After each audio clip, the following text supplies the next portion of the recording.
마태복음 18장 1절에서 14절의 본문을 가지고 업신여기지 말라는 제목으로 말씀을 전하도록 하겠습니다. 1절에 보시면은요, 그때라고 되어 있습니다. 이때는요, 마가복음 9장 33절에 의하면은 예수님이 가버나움에 계실 때가 되겠습니다. 예수님이 십자가에 달리시기 한 달 전인 때입니다. 이때 제자들이 예수님께 나와서 이제 질문을 했어요. 천국에서는 누가 크니까? 왜냐하면 그 앞에 그 17장에서 보면은요, 베드로하고 요한하고 야고보가 셋이서 예수님과 함께 산에 올라갔는데요, 예수님이 거기서 막 영광스러운 형상으로 변형이 되시는 거예요. 그러면서 모세와 엘리야가 나타나서 막 대화를 하시는 거예요. 그런 장면을 딱 보고 나니까 이제 예수님이 곧 유대인의 왕이 되시겠구나, 예루살렘에 올라가시면은 예수님이 곧 이제 왕이 되시겠구나, 이렇게 생각을 하게 된 거예요. 그럼 예수님이 이제 유대의 왕이 되시면은 자기들도 이제 지도자가 될 거잖아요. 그럼 자기들의 그 지도자가 될 때 그럼 누가 제일 높은 자리를 차지할 것인지 그 서열을 미리 이제 정해 둬야 되잖아요. 그래서 이제 예수님께 이러한 질문을 했던 것이죠.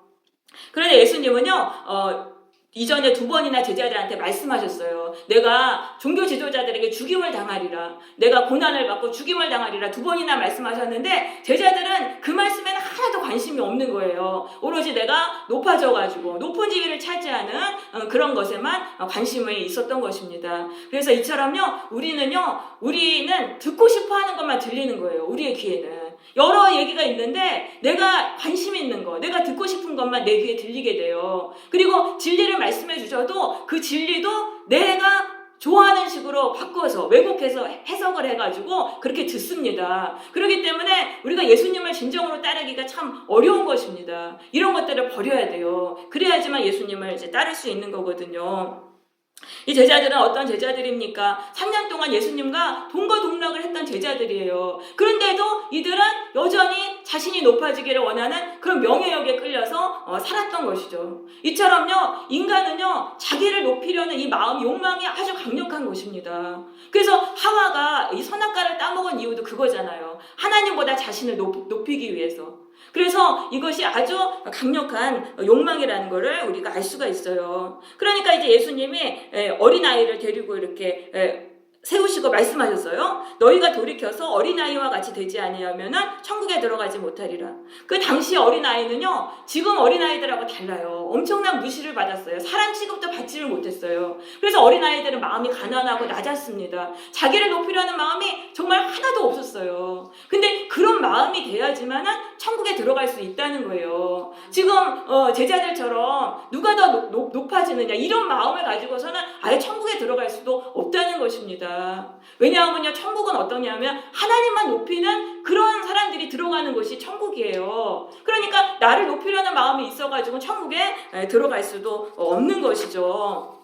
그래서 우리를 높이려는 마음을 우리가 버려야지 천국에 들어갈 수 있어요. 그럼 천국에 들어가는 게 왜 그렇게 중요합니까? 이 세상에는 사탄 마귀가 지금 우는 사자와 같이 삼킬자를 찾으러 다니는 거예요. 그래가지고 사탄 마귀는 굉장히 교활하잖아요. 그리고 우리 인간들은 어리석고 지혜가 없어요. 그러니까 마귀한테 잡아먹히는 거예요. 마귀에게 잡아먹히면은 마귀의 꼭두각시가 돼가지고 비참한 인생을 살아가는 거예요. 그렇기 때문에 근데 우리가 천국 백성이 되면은 마귀가 우리를 그렇게 함부로 건드릴 수가 없고 하나님이 우리를 마귀 권세에서 빼주시거든요. 그래서 천국의 백성이 돼야 돼요. 그러려면은 우리 자신을 이렇게 낮춰야 되는 거예요. 근데 마귀는 자꾸 우리한테 너 자신을 높여라, 네가 높여야지만 대접받는다, 이렇게 자꾸 사람들을 막 속이는 거예요. 미혹하는 거예요. 그래서 정말 잘나고 멋진 사람을 막 높이 띄워주고 그 사람을 막 사람들한테 막 경배받게 만들어요. 그 다음에 너희도 그렇게 되라. 그러니까 너도 나도 자기를 막 높이려고 하잖아요. 그렇게 하다 보니까 하나님 천국 백성에 속하지 못하게 돼가지고 그렇게 해서 결국은 다 멸망의 길로 가는 것입니다. 그래서 우리가 나를 높이려는 마음을 참 버려야 돼요. 우리가 이 나를 높이려는 마음으로 살잖아요. 그럼 이제 사람들을 만나면은 그 비교의식을 항상 이제 갖게 되는 거예요. 저 사람이 낫나 내가 낫나, 비교의식을 이렇게 또 갖게 되면서 거기에 따라서 이제 열등감하고 우월감을 느끼는 거예요. 근데 이제 열등감을 느끼게 되면은 굉장히 고통스럽고 상처를 받는 거예요. 그러니까 이제 또 그 고통을 안 받아야 되잖아요. 그러니까 그다음부터 사람들 만날 때 죽기 살기로 경쟁하는 거예요. 내가 더 뛰어나기 위해서. 그러다 보면 인생이 어떻게 되겠습니까? 인생의 전쟁터가 되는 것입니다. 마음에 평안이 없어요. 늘 싸워야 돼요. 그렇기 때문에 우리가 참 나를 높이려는 마음을 우리는 버려야 돼요. 그래야지 인생이 그럼 전쟁에서 풀려나요. 그 사람들을 나를 높이지 말고 하나님을 높여야 되는 거예요. 하나님을 높이고 나보다는 다른 사람을 높이고 살잖아요. 그러면 우리의 인생이 천국으로 변화가 되는 것입니다. 그래서 예수님은요 뭐라고 말씀하셨습니까? 너희가 돌이키라는 거는 태도를 바꾸라는 거예요. 지금 당장 내가 교만하게 나를 높이고 살았던 그 태도를 버리고 정말 나를 낮추면서 그렇게 해야지만 너희가 천국에 들어간다고 말씀하시는 거예요. 그래서 천국은요 어떻게 들어가요? 나를 바꿔야 들어가는 거예요. 내가 나를 바꿔야지 들어가는 곳이 천국인 것입니다. 그런데요 내가 나를 바꿀 수가 없다는 거예요. 문제는 내가 나를 교만을 버리고 겸손한 사람이 되고 싶은데 그렇게 할 수가 없다는 거예요. 왜냐하면은 이 명예욕과 교만은요 인간의 본성이기 때문이에요. 그럼 우리가 이게 어떻게 변화될 수 있냐면요 그것은 성령의 역사로만 가능한 것입니다. 이 제자들은요 명예욕에 사로잡혀서 살았어요. 그런데 이 제자들이요 오순절날 성령을 받았어요. 예수님이 부활하시고 승천하신 다음에 오순절에 모여서 기도하다 성령을 받았는데 그 이후로 제자들이 완전히 변화된 거예요. 예수님을 위해서 참으로 핍박받고 순교까지 당하는 제자들로 변화가 된 거예요. 그래서 성령만이 이게 인간을 변화시키는 거예요.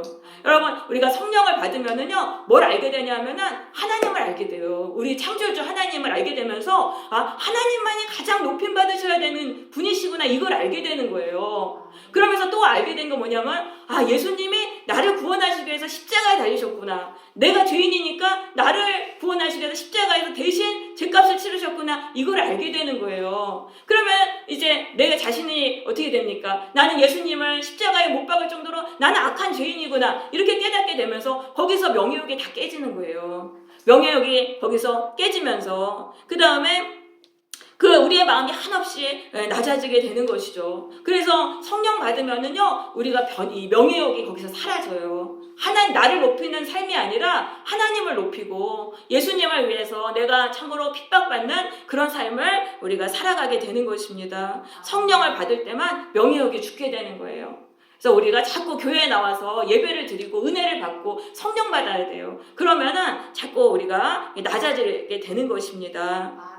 자, 그러면서 이제 예수님이 4절에서는 제자들의 그 질문에 누가 크냐는 제자들의 질문에 답을 주세요. 자기를 낮추는 사람이 천국에서 큰 자니라. 자, 천국에서의 그 서열의 척도가 겸손이라고 말씀하시는 거예요. 그럼 천국에서는 누가 크냐면 겸손한 사람이 제일 크다는 것입니다. 그러면 천국에서 크다는 거는요, 뭐냐면 하나님이 어떤 사람에게 제일 복을 많이 주시냐면은 겸손한 사람에게 복을 많이 주신다는 거예요. 우리가 하나님을 믿잖아요. 그 다음부터는 우리를 자꾸 낮추고 이렇게 겸손하게 돼야 돼요. 그러면요, 하나님이 그럴수록 복을 많이 주세요. 그러니까 어떻게 복을 주시냐면 인생의 어려움에서 풀어주시는 거예요. 내 힘으로 감당할 수 없는 그 인생의 어려움이 풀려나고 점점 잘 되게 해주시는 거예요. 그러니까 사람들의 사이에도 높임을 받잖아요. 그래서 우리는 겸손하게 돼야 되는 것입니다. 그런데 내가 나를 이렇게 막 높이잖아요. 우리가 하나님 믿고도 나를 높이면은 교만하게 하면은 하나님이 우리에게 막 인생의 어려움 속에 우리를 넣으시는 거예요. 그래서 도저히 풀려날 수 없는 그 인생의 고통 속에서 그렇게 당하니까 사람들한테 다 무시당하잖아요. 그렇게 해서 낮아지게 하시는 것이죠. 그래서 우리는 교만을 버려야 돼요. 교만을 버려야 되는데 특별히 영적인 교만을 버려야 됩니다. 영적 교만은 무엇입니까? 내가 선하고 의롭다는 교만이에요. 내가 남들보다 선하고 의롭다는 이 교만. 여기에 빠지면은요, 여기는 진짜 답이 없어요. 그러면서 바리새인들이 그랬잖아요. 내가 남들보다 선하고 자기들이 의롭다고 천국 백성이라고 착각했잖아요. 그렇지만 바리새인들은 예수님을 십자가에 못 박았어요. 그들은 사실 사탄의 자녀였잖아요. 사탄의 자녀인데도 자기들은 종교활동 열심히 하니까 자기들은 의롭다고 생각해가지고 그렇게 해서 그들은 구원받았다고 착각해서 멸망의 길로 갔잖아요. 그래서 우리가 이 영적인 교만을 우리는 이걸 조심해야 되는 거예요. 우리도 교회 생활 열심히 하고 기도 열심히 하면요, 나도 모르게 나는 의롭고 선하다는 착각을 하게 되는 거예요. 그러면 자꾸 교만해지는 거예요. 교만하게 되면 천국 백성이 못 되고 우리가 멸망의 길로 가잖아요.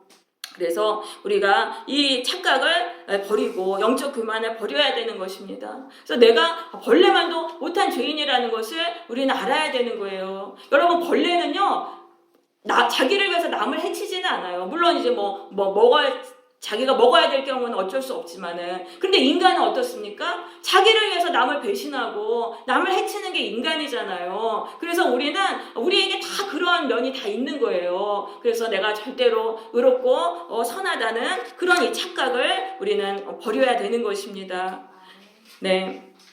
그래서 이제 또 5절로 가보겠습니다. 누구든지 내 이름으로 이런 어린아이 하나를 영접하면 나를 영접한다고 말씀하세요. 이 어린아이는 6절에 보시면 나를 믿는 작은 자라고 돼 있어요. 그러면 이거는 이 어린아이라는 건 누구냐면요, 예수를 믿는 사람 중에 아직 연약한 사람들 있잖아요. 예수님을 믿은 지 얼마 안 됐다거나 믿음이 아주 약해가지고 연약해요. 신앙이 별로 강하지가 않아요. 연약하니까 죄에도 빠지고 미혹도 당하고 이제 신앙적으로 볼 때도 별로 그렇게 존경할 만한 면이 없는 그런 성도들을 말하는 거예요. 그런 성도들을 내 이름으로 영접한다는 건 되게 잘해준다는 거예요. 그 사람을 귀하게 여기고 품어주고 격려해주고 잘해주고, 그러면은 바로 예수님을 영접하는 것과 같다라고 말씀하세요. 왜냐하면 이 사람이 연약해도 예수를 믿잖아요. 예수님을 믿으면 그 사람 마음속에 예수님이 들어가 계시는 거예요. 그래서 그 부족한 사람을 정말 우리가 잘 대해주고 섬기면은 그 안에 계신 예수님을 섬기는 게 돼요. 그러면 예수님께 보상을 받아요. 예수님이 이제 마태복음 25장 34절에서 그런 사람에게는 어떤 복을 주시냐면은요, 내 아버지께 복받을 자들이여 나와 창세로부터 너희를 위하여 예비된 나라를 상속받으라. 천국의 복을 주시는 거예요. 정말 연약하고 부족한 그 성도를 정말로 사랑하고 귀하게 대해준 사람은요, 예수님이 천국의 복을 상속받게 해주세요. 그러니까 이 땅에서 정말 천국의 복을 누리며 살 수 있게 해주신다는 거예요. 그러니까 천국의 복을 우리가 받기 위해서 하나님의 자녀가 됐잖아요. 근데 정말 복을 받으려면 천국의 복을 상속받아서 정말 누리고 살아야 되거든요. 그럼 이 복은 어떤 사람이 받냐면은 정말 어린아이같이 연약한 성도를 잘해주는 그 사람이 받게 되는 것입니다. 네. 그런데요, 6절에 보면 누구든지 나를 믿는 이 작은 자 중에 하나를 실족하게 하면, 그런데 이 사람이 이제 예수를 믿는 연약한 성도를 실족하게 한다는 건 상처를 주는 거예요. 막 무시하고 괴롭히고 상처를 줘가지고 실족한다는 거는요, 잘못된 길로 가게 하다는 거거든요. 교회를 떠나게 만드는 거예요. 그럼 그런 사람은 지금 연자맷돌을 목에 감고 바다에 빠져서 죽는 게 더 낫다라는 거예요. 왜냐하면요, 예수님이 이런 사람에게는 아주 큰 벌을 내리시는 거예요. 나중에 여기 보시면요, 9절에 보면은요, 지옥불 얘기 나오잖아요. 그 사람들의 인생을 지옥불에 던지시는 거예요. 그리고 8절에 보면 이 불이 영원한 불이라고 돼 있어요. 그러니까 그 벌을 한번 받으면 거기서 빠져나올 수가 없는 거예요. 인생이 끔찍한 지옥의 인생이 되는 거예요. 지옥불에 던져져가지고. 그러니까 그런 벌을 받느니 차라리 연자맷돌을 목에 감고 죽임당하는 게 낫다라고 말씀하시는 거예요. 그러니까 우리가 이 연약한 성도를 무시하고 상처 줘가지고 그 사람을 낙심시키고 교회를 떠나게 하는 이 죄가 얼마나 무서운 죄인지를 우리는 알아야 하는 것입니다. 여러분, 연약한 성도는요, 그 상처를 받으면요, 교회를 떠나게 돼요. 그럼 교회를 떠나면요, 그다음부터 엄청나게 또 고통당하는 거예요. 양이요, 목자를 잃어버리잖아요. 그럼 길을 헤매다가 구덩이에 빠져가지고 늑대에게 잡아먹혀 죽어요. 그러니까 이 연약한 성도도 마찬가지죠. 연약한 성도도 교회에서 상처받고 떠났잖아요. 그럼 그다음부터 인생의 수많은 어려움에 또 빠지고 거기서 또 악한 사람들한테 이용당하고 그러면서 고통의 인생이 되는 거예요. 그런데도 교회로는 올 수가 없어요. 왜냐하면 교회에서 상처받았기 때문에. 그러니까 계속 멸망의 길을 헤매는 거죠. 그래서 예수님은 그렇게 이 연약한 성도를 무시하고 업신여기고 상처 주는 그 사람들에게 지옥불에 인생을 넣으신다는 그런 것입니다. 그래서 우리가 참 이게 무서운 죄라는 걸 알아야 돼요. 우리는 근데 이게 무서운 죄라는 걸 모르잖아요. 나보다 연약하면 그냥 함부로 상처 주고 함부로 무시하잖아요. 이게 굉장히 무서운, 내 인생을 지옥불에 넣는 그런 죄라는 것을 우리는 알아야 되는 것입니다. 10절에 보세요. 삼가 이 작은 자 중에 하나도 업신여기지 말라. 너희에게 말하노니 그들의 천사들이 하늘에 계신 내 아버지 얼굴을 항상 배움느니라. 자, 이 연약한 성도의 성도에게는요, 하나님이 붙여주신 수호천사가 있다는 거예요. 그래서 수호천사가 늘 지켜본다는 거예요. 딴 사람이 이 성도에게 어떻게 대하는지 지켜보고 있다가 하나님께 보고를 한다는 거예요. 그래서 이 연약한 성도를 잘 대해준 성도한테는 하나님이 그러면은 축복을 해주세요. 축복을 해주시고, 또 이 연약한 성도를 무시하고 괴롭히고 상처 주고 그런 사람한테는 하나님이 저주를 내리신다는 거죠. 그래서 우리의 인생이 달라지는 거예요. 연약한 사람을 어떻게 대하느냐에 따라서 우리의 인생이 축복의 인생이 될 수도 있고 우리의 인생이 저주받은 인생으로 될 수도 있는 것입니다. 그래서 우리는 연약한 자들을 우리는 참 귀하게 여기고 잘 섬겨줘야 되는 것입니다. 네, 그래서 교회를 다니는데 참 우리 사람을 무시하거나 참 보니까 이 성대가 너무 형편없어요. 집도 가난하고 외모도 뭐 볼품없고 뭐 세상에서 친분도 천하고 그렇다는 이유로 그 사람을 무시하거나 그런 일 비난하거나 그런 일을 절대 해서는 안 되는 거예요. 그렇게 해서 그 사람이 교회를 떠나면은 내가 지옥불에 던져지는 그런 고통을 형벌을 받게 되는 것입니다. 근데 또 세상적인 기준뿐 아니라 이 신앙의 기준으로도 저 사람이 죄 짓고 자꾸 저렇게 막 하니까 그렇다고 해서 정죄하고 비난하고 그렇게 해서도 안 되는 거예요. 그럼 그 사람이 교회를 또 떠나면은 그곳에 대한 책임을 또 내가 다 져야 되잖아요. 그러니까 우리가 참 이런 것들을 조심해야 되는 것입니다. 7절에 보시면 실족하게 하는 일들이 있으므로 말미암아 세상에 화가 있도다. 그 인간들이 왜 저주를 받냐 하면 딴 사람들을 실족시키고 딴 사람들을 상처 줘서 쓰러뜨리기 때문에 하나님이 그 사람에게 저주를 내리신다는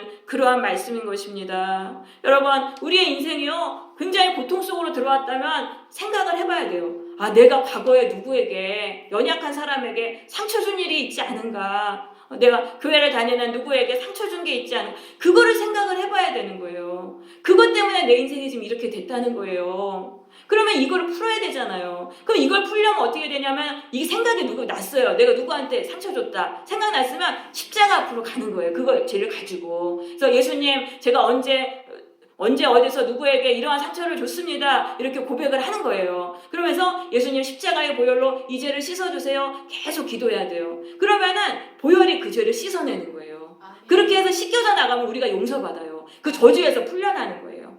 여러분, 이것이 십자가의 능력이에요. 살면서 사람한테 상처 안 준 사람이 누가 있어요. 하지만은 보혈의 능력으로 씻김 받으면 저주에서 풀려나는 것입니다. 그래서 우리가 속죄받기를 위해서 기도해야 돼요. 누구의 마음을 아프게 하고 괴롭게 하고 그런 것에 대해서 우리가 무시하고 이런 거에 대해서 자꾸 회개하면서 참으로 그렇게 해야 돼요. 속죄를 위해서 기도해야 돼요. 속죄라는 건 죄가 씻겨져 나가는 거거든요. 근데 속죄를 받기 위해서 기도하면 처음에는 아무 느낌도 없어요. 근데 계속 기도하면요, 내 마음이요, 이게 딱딱하게 굳었던 마음이 부드럽게 되는 게 느껴져요. 그러니까 성령이 역사하셔가지고 내 마음을 먼저 풀어주세요. 마음을 풀어주시고 그 다음에는 우리 인생이 풀리게 돼 있어요. 인생의 저주와 고통이 이게 떠나가게 돼 있어요. 그러니까 먼저 마음이 풀어지는 거예요. 먼저 마음에서 풀어지고 인생의 저주와 고통에서 풀려나는 것입니다. 그래서 여러분, 우리가 언제까지 기도해야 되냐면요, 정말 내 마음이 부드럽게 될 때까지 기도해야 되는 거예요. 내가 정말 회개하면서 하나님 잘못했습니다, 용서해 주십시오 기도하면 성령이 임하셔서 내 마음이 이렇게 딱딱한 마음이 부드럽게 되거든요. 그렇게 되면 우리가 속죄를 받은 것입니다. 네. 자, 그러면서 그 뒤에 실족하게 하는 일이 없을 수는 없다고 말씀하세요. 왜냐하면 내가요, 상처를 주려는 마음이 없었어요. 그런데도 그 사람한테 무슨 말 했는데 그 사람의 상태에 따라서 그 사람이 상처받을 수도 있잖아요. 그러니까 그런 건 어쩔 수 없지만은 실족하게 하는 그 사람의 화가 있도다. 이건 뭐냐면 고의로 상처 주고 고의로 넘어뜨리고 그런 사람에게는 하나님이 저주를 내리신다는 거예요. 그래서 우리가 알면서 다른 사람을 무시하고 상처 주는 그런 일은 절대로 해서는 안 되는 것입니다. 그래서 예수님이 말씀하셨잖아요. 내 손이나 발이 너를 범죄하게 하거든, 그러니까 다른 사람 상처 주게 하거든 찍어내버려라. 내 눈이 너를 범죄하게 하거든 빼버리라라고 말씀하신 것입니다. 우리는요, 이 눈짓 하나로도 사람에게 상처 줄 수 있어요. 이 손짓 하나, 발짓 하나로도 사람을 무시하고 상처를 줄 수가 있는 거예요. 그런데 그거 행동 하나 때문에 내 인생에 저주가 온다는 거예요. 그러니까 예수님은 그거를 아예 빼버리라는 거예요. 그러니까 이거는 잘못된 습관을 바꾸라는 거예요. 잘못된 태도를 바꾸라는 거예요. 여러분, 우리가 우리가 내가 하는 말투라던가 뭐 행동 하나가 행동이 딴 사람을 무시하고 상처를 주는 행동이라면 이거는 반드시 바꿔야 돼요. 그게 몸이 배서 습관이 되면은요 계속적으로 그렇게 되짓게 되고 계속 저주를 받는 인생이 되는 것입니다. 그래서 나를 돌아봐야 돼요. 내가 말투 중에 누구를 기분 나쁘게 하는 말투가 있지 않은가? 내 눈빛이나 내 행동이 남에게 기분 나쁘게 하는 게 있지 않은가?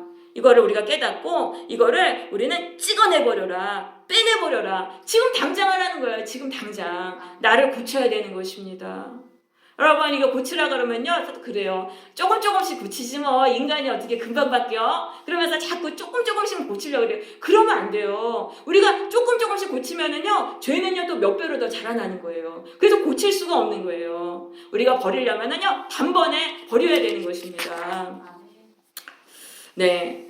자, 그러면서 이제 12절에서 예수님이 잃어버린 양을 비유로 말씀하세요. 자, 이제 연약한 성도가 상처받고 이제 떠났어요. 인생길에서 막 헤매고 고통당하고 있어요. 그럼 예수님은 또 찾아가시는 거예요. 그 사람을 어떻게든 찾아가셔서 다시 교회를 데려오시고 예수님을 믿게 해주시는 거예요. 왜냐하면 그 사람이 진짜 천국의 백성이거든요. 그러니까 연약한 성도는 상처받고 교회를 떠났다 하더라도 예수님이 또 데려오시기 때문에 또다시 교회를 다니게 되는 것입니다. 자, 그렇게 해서 예수님이 교회로 데려오셨잖아요. 그러면은 길을 잃지 아니한 99마리보다 이것을 더 기뻐하리라. 더 기뻐한다는 거는요, 환영한다는 뜻이에요. 더 잘 대해주신다는 거예요. 왜냐면 이 사람이 상처받고 또 떠나면 안 되잖아요. 그러니까 예수님이 이 사람을 더 사랑해 주시고 더 보호해 주신다는 것입니다. 네, 예수님이 연약한 성도를 얼마나 세심하게 사랑하시고 돌보시는지를 깨닫고 우리가 나 때문에 교회에서 상처받고 교회를 떠나는 사람이 없도록 우리는 해야 되는 것입니다. 전도는 못할지언정 교회에 온 사람을 쫓아내는 일은 우리는 이제 해서는 안 되는 것입니다. 그래서 14절에서 예수님이 이렇게 말씀하시죠. 이와 같이 작은 자 중에 하나라도 잃어버리는 것은 하늘에 계신 너희 아버지의 뜻이 아니니라. 그러니까 교회에 온 사람인데 한 사람이 나 때문에 그 사람 떠난다. 이러면은 이거는 하나님께 책임을 내가 져야 된다는 그러한 말씀인 거죠. 그래서 우리가 참 이걸 조심해야 되는 것입니다. 그리고 근데 그 성도가 나한테 잘못을 했어요. 잘못을 했을 때도 그냥 참아야 되는 거예요. 왜냐하면 나한테 잘못해서 내가 따졌잖아요. 따져서 그 사람이 기분 나빠서 교회 나갔잖아요. 그럼 그것에 대해서도 내가 또 책임을 져야 되는 것입니다. 그러니까 자꾸 용서해 주라는 말이에요. 교회에 나온 사람이 교회에 떠나는 일을 하지 않도록 우리는 용서해 주어야 하는 것입니다. 또한 가족에게도 무시하거나 상처 주는 말을 절대로 하지 말아야 하는 것입니다. 가족 안에서도요, 무시와 상처 주는 일들이 엄청 많이 일어나요. 근데 그런 일들이 계속 일어나면은 가족들도 가정을 떠나게 되는 것이죠.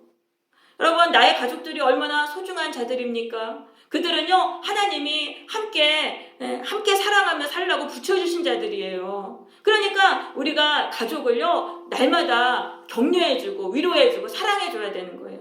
그 사람이 뭔가 잘못을 하고 지금 세상의 기준으로 볼 때는 부족하다 할지라도 그냥 비난하고 무시하고 이러는 게 아니라 정말 격려하고 잘해줘야 되는 거예요. 그래서 그럴 때 가족들은 행복을 느끼게 되고 가정의 사랑 안에서 견고하게 되는 것입니다. 여러분, 가족끼리요 절대로 비난하는 말을 하시지 마세요. 무시하는 말 절대로 하시지 마세요. 격려하고 사랑하는 말만 하시기를 바랍니다. 그리고 또 학교와 일터에서도 마찬가지죠. 늘 격려해주고 위로해주는 그런 말을 우리는 해야 되는 것입니다. 근데 우리가 왜 사람을 자꾸 업신여길까요? 내가 나를 무시하고 업신여길까요? 왜냐하면은 나를 높이는 교만이 있기 때문인 것입니다. 나를 높이는 교만이 있잖아요. 그러면은 나보다 못한 사람은 저절로 무시하게 되는 거예요. 그러다가 그 잔혹한 말과 행동으로 다른 사람에게 상처를 주게 돼요. 그렇게 되면은 하나님께 저주를 받고 우리의 인생이 고통의 인생이 되는 것입니다. 그래서 내가 높아지려는 교만을 우리는 날마다 죽여야 되는 거예요. 십자가 앞으로 가가지고 제가 죄인입니다, 예수님. 저의 교만을 회개합니다. 보혈로 씻어주세요. 자꾸 우리는 교만을 회개해야 되는 것입니다.